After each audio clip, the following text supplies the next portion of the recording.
ao nosso canal.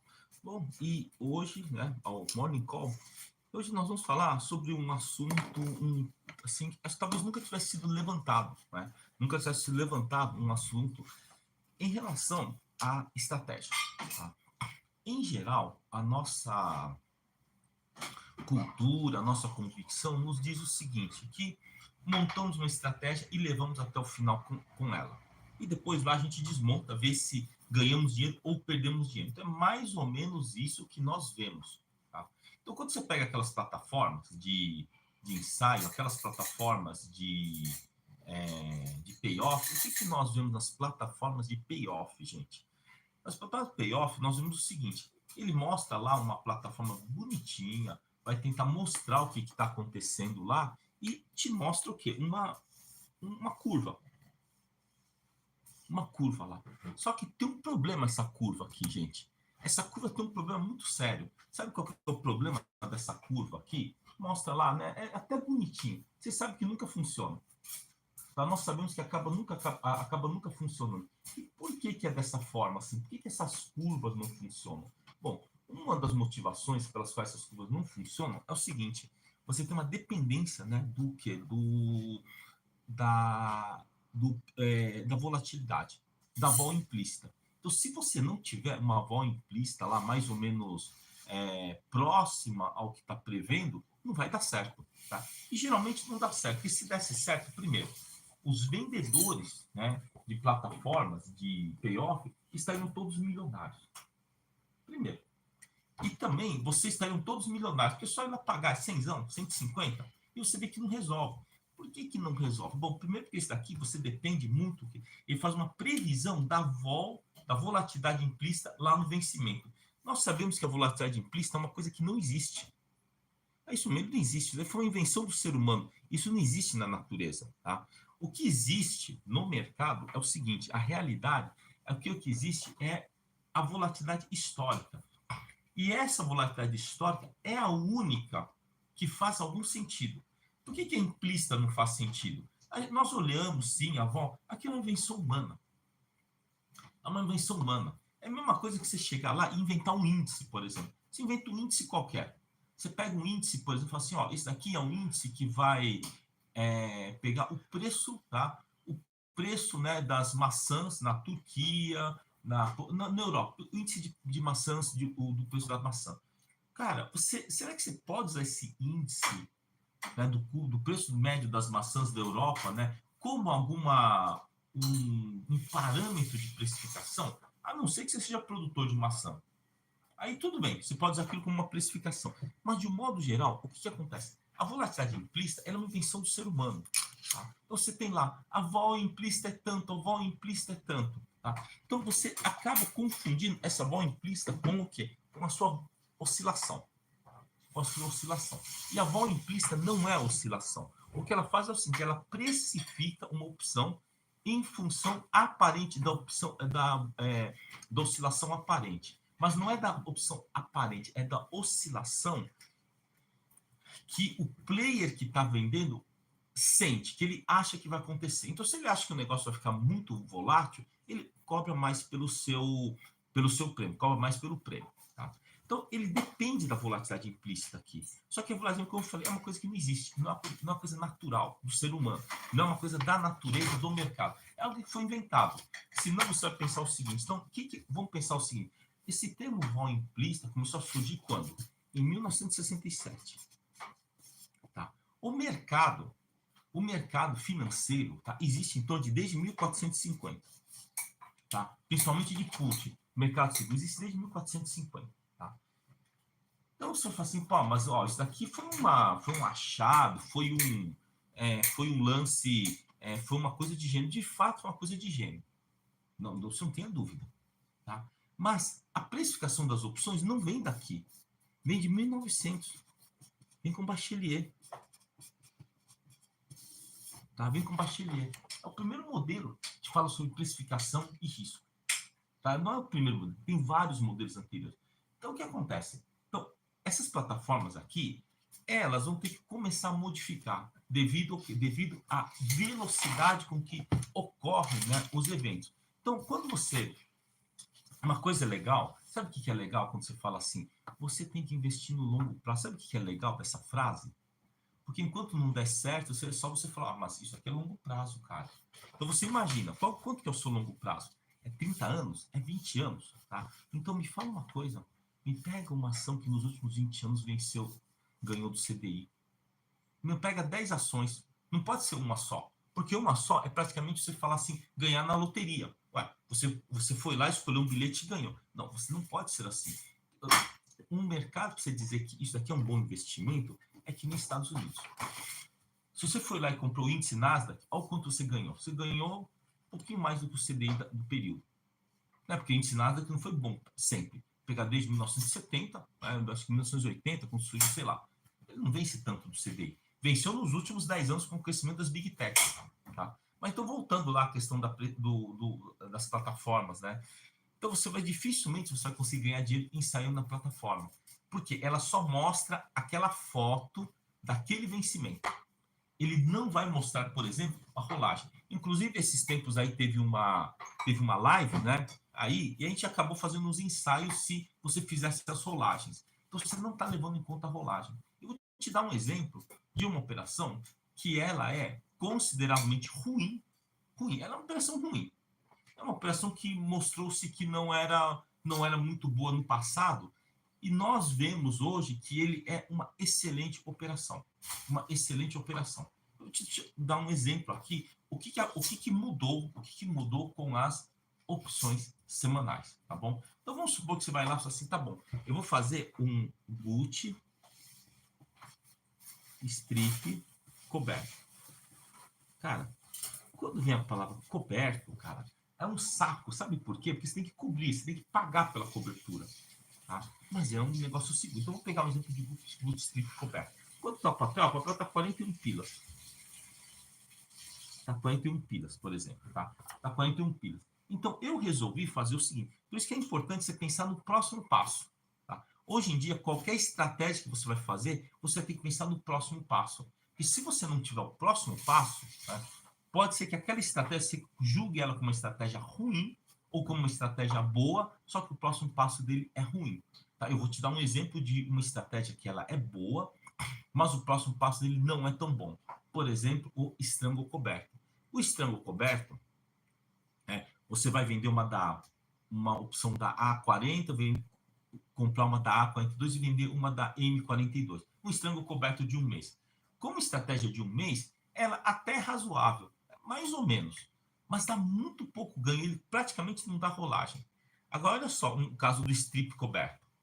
O strip coberto, no passado, ele parecia não ser uma estratégia tão boa pelo seguinte, dá certo se ele subir mesmo. Se ele subir, dá um bom ganho se ele subir. E se ele ficar lá no meio? Ficava ruim. Ele costumava ficar ruim. Sabe por quê? Porque o custo de montagem, né, era muito alto na cobertura. Tá? Então vamos pegar aqui um exemplo com uma opção de um mês, tá bom? Com uma opção de um mês, tá? Então deixa eu só aqui agradecer aqui, né? Clem aqui tá dando um abraço lá da Europa aí, tá certo? E ele tá falando que ele tá falando que tá lá na Europa lá e tá mandando ver lá no Straddle Long Put, conseguiu fazer as manobras e falou: quem tem margem não paga conta, tá? É a diferença entre quem zera a posição e quem sabe fazer a rolagem, quem pensa no próximo passo, né? No segundo passo, no próximo passo do xadrez. Então vamos lá. Pegar aqui um mês, tá? Você vai lá, por exemplo, pega uma da A40 e 40, compra uma da A42 e vende duas da M42. Então, essa operação aqui, em geral, quando se fazia, né, um bootstrap bootstrap coberto, ele não dava um resultado muito bom. Se o papel tivesse 41, se você fizesse uma operação dessa daqui, isso daqui você ia pagar mais ou menos aqui para um mês, né? E daqui você vai pagar aqui 1,20, né? Aqui você receber aqui 2,30, né? Aqui você vai receber aqui em torno de 1,20 cada um, tá? Então, esse daqui é o que você vai receber. Então, você vai vender aqui por 1,20, comprar 2,30, comprar por 1,20, você vai receber 1,10. E você vai ganhar mais 1,20, 1,22,40, você vai receber aqui 3,50, né? E se o mercado subir, você paga R$2 para sair. Tá, beleza. Tá. Só que nós vimos o seguinte, que quando quando ele vai para rolagem, cara, a rolagem é tão miserável nisso daqui. Ela é ruim a rolagem. Ela não é muito boa a rolagem. A rolagem disso daqui, para vocês terem uma ideia aqui, na put, você vai conseguir mais ou menos aqui uns 60 centavos. E nas calls você vai pagar em torno aqui de 40 para rolar. Tá? Então você vai receber 1,20, vai ter que pagar 40 para rolar, você ganha 80 centavos aqui por mês. Tá? Você ganha 80 centavos por mês. Então é um tipo de operação que, se você for pensar, poxa vida, será que realmente dá uma boa grana essa operação? Olha, não muito. Tá? 80 centavos por mês, qual que é o seu risco? O seu risco é estar vendido em 2 puts. Se você for ver mesmo, você só vai ganhar 40 centavos por put. Então, como estratégia mensal, ela não é muito boa. Ela não se mostrou muito boa. Já fizemos isso daí. Isso aí que a gente fala, a gente já testou. O que nós fazemos? Diferente do pessoal que faz só estudo teórico, a gente vai lá e faz na raça. Faz na raça para ver se funciona. Porque uma coisa é a gente falar e mostrar naquela plataforma maravilhosa lá. Uma coisa é você mostrar nessa plataforma aqui, fazer aqueles cálculos, aquelas tabelas maravilhosas. Outra é quando você vai lá a mercado e vê o que está acontecendo. Então, quando você vai a mercado e vê o que está acontecendo, você começa a ver o seguinte: poxa vida, não é bem assim. Agora, vamos pensar no Bootstraps coberto para uma semana. Você foi lá para ver para uma semana só. Será que isso vai funcionar? A questão não é quando dá certo, é quando ele dá mais ou menos certo. Porque quando dá errado, você já sabe que vai dar errado.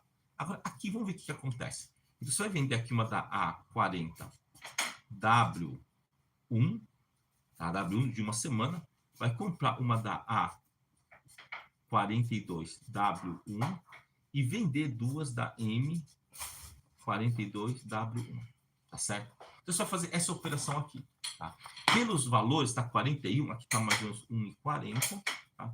Aqui tá mais ou menos 0,30, tá? E aqui tá mais ou menos 1,10, tá? Então, esse daqui, né, são os nossos preços. Então, aqui você vai receber 1,10, mais 2,10, você vai receber aqui 3,30. E se o mercado subir, você paga 2 pilas, tá? Então é isso daqui. Aí a questão aqui não é o quanto a questão aqui. Primeiro que aqui em uma semana você pode ganhar 1,30 e aqui você vai ganhar 1,50 em um mês. Agora a questão é na hora da rolagem. Se ele ficar em torno de R$41, né? O que vai acontecer aqui nessa operação aqui? Bom, então vamos lá. Se ficar em R$41, né? Primeira coisa que vai acontecer é que você vai ter uma rolagem razoável aí nas duas pontas. Então, aqui a put, tá, vai dar aqui em torno de 45 centavos de rolagem. A call, tá, a call lá dentro do dinheiro, tá, você vai pagar lá, você vai receber aqui mais ou menos aqui 55 centavos, tá? E a call longa, né, a call lá em cima, você vai receber 45. Só para vocês terem uma ideia, tá? Aqui você tem que pagar e aqui você recebe. Tá? Então, você vai receber 45 sobre duas puts, você vai receber 55 sobre uma call lá embaixo e vai pagar 45. Que coisa? 45 vezes 2 vai dar 90 centavos. Aqui você vai pagar 90 centavos mais 55, 1,45, vai receber 1,10. Aí você pensa assim, cara, receber 1,10 por semana e você recebe só aqui 80 centavos no mês. Pois é, tem dessas, né, gente? Por isso que você tem que ir lá e verificar efetivamente o que acontece com a operação.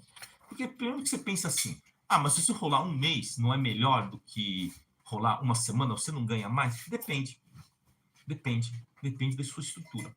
Então, nós fizemos isso daqui, tá? Não conseguimos chegar no 1,10, mas foi R$1,07 no dia do vencimento. Conseguimos rolar um Bootstrap coberto, né, para uma semana, recebendo aí R$1 e pouquinho, sendo que quando você rola para um mês, você só consegue 80 centavos.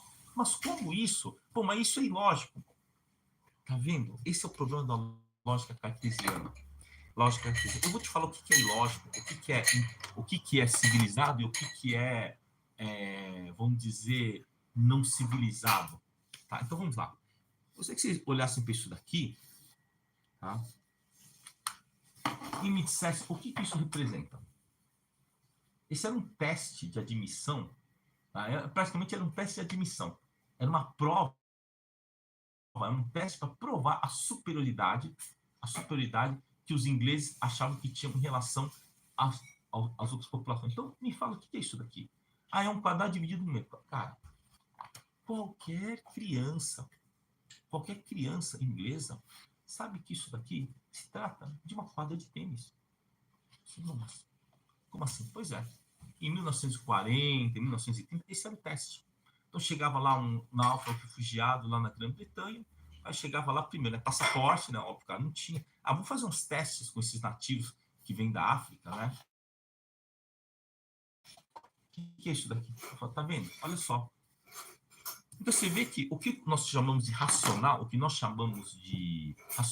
talvez não seja tão racional. O que você chama de óbvio não é o meu mesmo óbvio. Eu tenho um pensamento empírico malaio. Então eu tenho que ver para ver se funciona. Quando alguém chega e fala assim, olha, eu tenho uma operação, olha, aliás, o que mais tem é gente vindo procurar, dizendo que tem uma operação muito vencedora, que ele já fez vários ensaios, assim, você colocou o seu dinheiro? Ainda não coloquei. Mas peraí, por que você quer colocar o dinheiro dos outros se você não tem coragem de colocar o seu dinheiro? Pois é, essa é a realidade da maioria, tá? Dos operadores, dos professores. Ele não tem dinheiro de colocar, ele não coloca nem o próprio dinheiro e nem administra. Geralmente ele só fica lá falando um monte de coisa que muitas vezes não tem muito fundamento. Então, será que para você é lógico que, olha, você rolar por um mês uma estrutura é muito melhor que rolar por uma ação que você recebe mais? Aliás, tem muitos professores apregoando isso, dizendo que se você rolar para um mês, vale mais. Pois é, porque as pessoas, o que estão acontecendo? É aquela síndrome do primeiro degrau. Tá? O que é essa síndrome do primeiro degrau? São as pessoas que elas pegam, aprendem bem pouquinho, mas um pouquinho mais do que os outros, né? E falam, olha, esse daqui é o melhor, é o único jeito de dar certo. Inclusive, muitos professores defendem, né, essa teoria, essa ideia, essa ideologia de as opções semanais, elas são muito piores porque elas têm bem menor prêmio de carrego. E aqui, o bootstrap coberto, tá? Que provavelmente vai ser uma das estratégias que a gente vai trabalhar bastante, é uma das estratégias que a rolagem semanal ele é muito melhor que a mensal. E por que isso acontece? Pô, você vai lá e pergunta lá para o pessoal que criou lá o Black and Shows, por que isso acontece? Tá? Então, não é mais fácil você verificar um evento que acontece a partir da experimentação, tá? Você fazer lá suas coisas, ganhar lá sua grana, depois você tem que explicar por que aquilo acontece. Eu não estou muito preocupado com a explicação de por que algumas estratégias hoje, nas semanais, funcionam e nas mensais não funcionam. Eu não estou muito preocupado com isso, tá? Porque essa explicação, se você não aplicar ela na sua grana, não vai adiantar nada. Tem outras estruturas, por exemplo, né? Lembra lá do presente de Natal que eu falei? Tá? Assim, olha, o pessoal estava levando um calor e eu fui bem claro. Então faz o seguinte, faz uma put leather strangle. O que é essa put leather strangle? É você vender duas puts, né, em diferentes strikes e também vender uma call. Por exemplo, vender uma call do... Aliás, eu até lembro disso, né? Era vender o quê? Vender uma call do 120, né? Vender uma put do 124 e vender uma put do 126, tá certo? Essa operação aqui, na ocasião, recebia R$12, tá? E aqui você comprava aqui uma call do 126, tá? Então, essa operação aqui recebia R$12. Era o suficiente para quê? Para zerar qualquer ronca que você tivesse. Tá vendido na call do 116. Ó, faz isso daqui, tá? Não com um lote tão grande. Então, você recebia R$12 e acima do 124 você pagava 6 para sair. Reduzir para metade o seu dano. Certo? Você reduz para metade o seu dano. Assim, só que na ocasião, você só tinha as opções mensais. Então, essa estratégia não era muito boa. Hoje, essa estratégia, ela é excepcionalmente boa. Excepcionalmente boa. Porque como você tem a semanal, a cobertura aqui do 126 fica muito barata. Mas o grande segredo está na cobertura. Quando você tem uma opção, um vencimento semanal, a cobertura semanal ela é muito barata. Ela é muito barata. E a rolagem, olha só, a rolagem semanal, ela não é muito pior do que a rolagem mensal. No caso da put, só para vocês terem uma ideia, vamos lá. No caso da call, tá? A rolagem semanal, ele é em torno de 50% da rolagem mensal. E na put é em torno de 65% da rolagem mensal. Tá? Então, a rolagem da put é em torno de 65% da rolagem mensal quando for ATM. E da call, tá? É em torno de 50%. Se você multiplicar isso aqui por 4, na verdade, 55%, tá? Então, dá 220%. E multiplicar por 4 dá 260%. Então, aí tem muitos professores que ainda estão falando. É o pessoal lá que eu falo, tá? É, assim, até desculpa dizer, porque muitas vezes vocês são muito fãs de alguém, fala assim, é que tem muita gente que tem aquela síndrome do primeiro degrau. Tá? É o cara que ele tá no primeiro degrau, ele não quer sair do primeiro degrau e não quer que ninguém saia do primeiro degrau. Eu diria que talvez não é síndrome do primeiro degrau, é a síndrome do segundo degrau. Ele está no segundo degrau e não quer que ninguém passe do primeiro. Quer aprisionar vocês no primeiro degrau. Tá? E infelizmente nós temos muita gente assim. E sabe o que é o pior? É que essas pessoas fazem isso de bom coração, de bom grado. Eles são assim, olha, se isso aqui aumentar a complexidade, o cara vai se embananar, por isso que eu quero que ele só faça isso. Então você tem gente oferecendo, ficar comprando put, call, OTM, ficar fazendo uma Iron Condor, né? A Iron Condor vai funcionar? Poxa, ele vai funcionar, só que você vai esperar um mês para ganhar um pouquinho. Quando dá errado, você entrega 10 vezes o que você tinha para ganhar. Então, são pessoas que, embora tenham uma boa intenção, às vezes eles talvez estejam mal instruídos, não mal instruídos moralmente, né? Mas pedagogicamente, tecnicamente mal instruídos, tá bom? Então, tome bastante cuidado quando alguém fala assim que essa operação não funciona. Então, você está pensando o quê? No primeiro passo só. E na rolagem? Então, essa put leather, put leather strangle, por exemplo, tá? Essa daqui, o primeiro passo dele é bom, o segundo é bom, o terceiro é maravilhoso.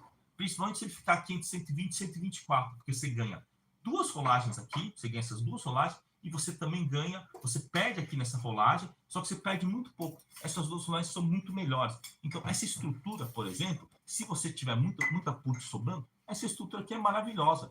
Porque na hora que você monta, você recebe lá, né? Agora não recebe tanto, não consegue receber aqui R$12. Nesse momento, se você montar ele, você vai receber R$11, mais ou menos R$10,50, tá? E se o mercado subir, você paga R$6 para sair. Tá? Não é uma maravilha? Não é uma maravilha isso daí? Pois é, então esse tipo de estrutura, de operação, que nós temos que trazer para o mercado brasileiro. Porque eu confio no brasileiro. Eu tenho fé no brasileiro.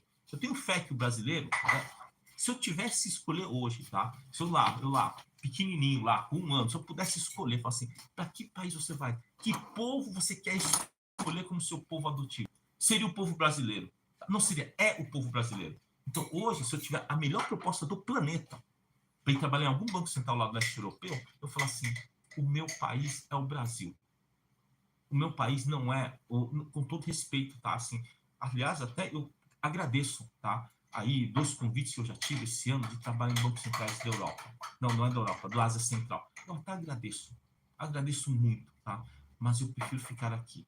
Eu quero tocar o meu projeto de ter um grande centro de derivativos, tá? E muitas vezes, nesse meio caminho, muitas pessoas não entendem, né, a trajetória que nós estamos percorrendo. Eu quero percorrer uma trajetória para levar vocês também à vitória. Tá? Porque vencer, eu lembro muito bem, né, da frase do Albert Camus, né? Albert Camus, fala o seguinte: vencer até nem é tão difícil. Tá? Obter a vitória até você consegue, até é fácil, né? Difícil é merecê-la. Então, será que essas pessoas que se dizem muito milionários, será que eles realmente merecem a vitória? Será que eles geraram prosperidade? Será que eles ainda. Será que. Você é rico? Tá bom. Então passa um mendigo na rua, tá com fome. Tá com fome. Tá?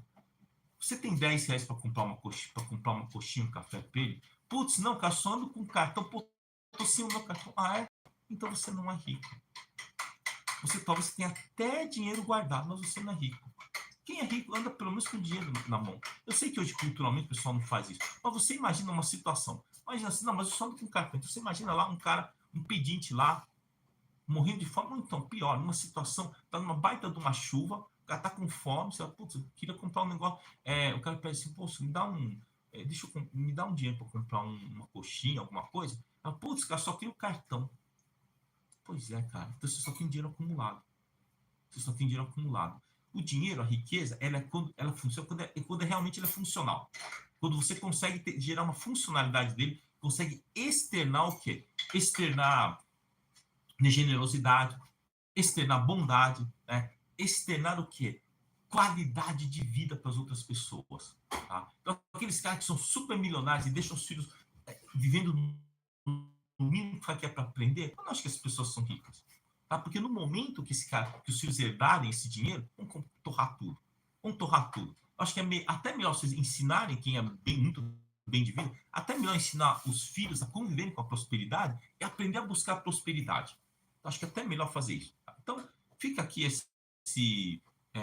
essa live aqui de hoje, assim, como é importante você pensar no próximo passo, tanto nas estratégias como na vida. Tá? Na vida, você tem que ter o quê? Você tem que pensar no próximo passo. Então, se você pensa lá, se você tiver com aquela síndrome do primeiro degrau, né? Ou então com o domínio do segundo degrau, você dominou o segundo degrau e quer manter os outros lá no primeiro degrau, cara, você não está sendo generoso. Não é isso que eu quero. Eu tenho aqui, inclusive, alunos meus que eu diria hoje o seguinte, que eles operam muito melhor do que eu, que eles são melhores estrategistas do que eu. Isso, para mim, é um orgulho. É. Isso dá para vencer o mercado, né? Então, o maior flagelo do professor é aquele que não consegue formar alunos melhores do que ele próprio.